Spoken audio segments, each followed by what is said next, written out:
in our case, they got 15 proposals. And they made some determination somewhere along the way to take it down to the top 5. So they made a competitive range determination. Any company who didn't make the competitive range determination, once they were notified, they have 3 days to apply for a debrief. So it's basically whenever you hear that you're no longer being considered for award. Now, don't take this negatively. Obviously, we all want to win the contracts that we put in proposals for. But what's not helpful is if the government knows that there is just no way you're going to win this thing, stringing you along causes you to spend money on something that it's never going to give you a return on investment. So I know it's hard to take when you lose a contract and you find out you're not within the competitive range or you've been disqualified because you didn't provide everything, but it's really the best for your company because there was no way they were going to award to you. So the sooner you get that information, the better. Now, what I would highly suggest is that you take what they're telling you and your reason for disqualification and really do some hard scrutiny on yourself. I mean, give yourself a day or two to kind of get your head in a better space. But then really look at, well, the customer said that my price was 2 times higher than the winner. Or they said that my technical solution was good, but they had excellent technical solutions. Or they said my past performance was lousy. Or they didn't feel like I had the financial wherewithal to do this contract. Whatever it is, really do a deep dive on yourself and figure out how to fix it so that you can do better the next time around. So that's the value of that process. So during the debriefing, the government presents the agency's evaluation of all the significant elements of your proposal, and they give you a summary of the rationale for why you were kicked out of the competitive range, and they provide reasonable responses to relevant questions about whether the source selection procedures contained in the solicitation were followed. Okay, so this last bullet leads us into protests. If you did not win a government contract and you put in a proposal, by virtue of the fact that they issued an RFP and you put in a proposal, that means you are an interested party. If you are an interested party, you have the right, if you did not win, you have the right to protest the award.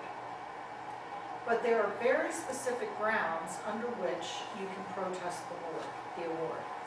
And it basically boils down to, can you prove that the government misled you with regard to the evaluation criteria? So if the government says in their section M, evaluation criteria, that price competitiveness is the most important thing, and you came in with the absolute lowest price of all the bidders, and you were technically compliant, you should have won that award. If they give the contract to somebody who's twice your price, you would have grounds to state that they did not follow their evaluation. And if you said to the government, why did you award to them? Oh, their solution was technically superior to yours. Well, you told us in the evaluation criteria, technical superiority was like number 3 or 4. That the most important thing was the cost.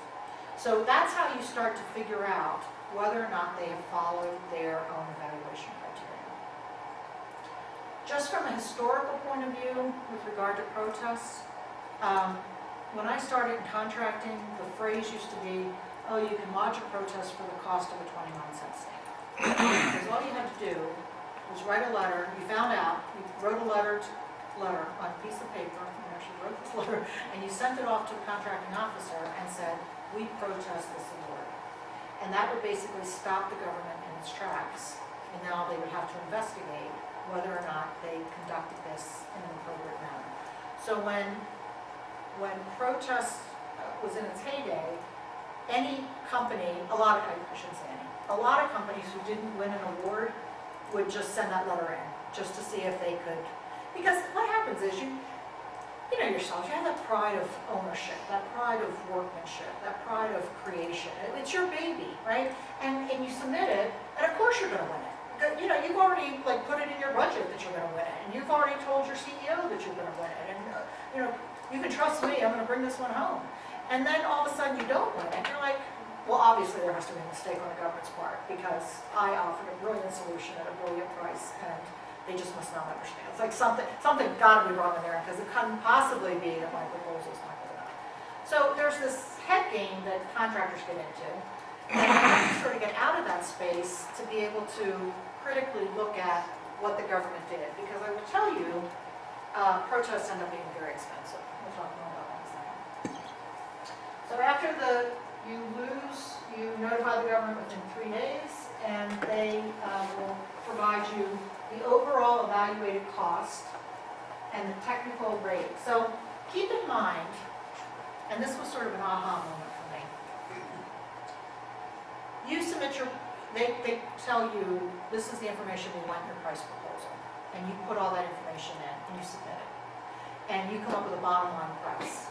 And you know that your price is lower than somebody else who won. So you're questioning, I was the lowest price, why did you not pick me? But notice the word they're using here is evaluated cost.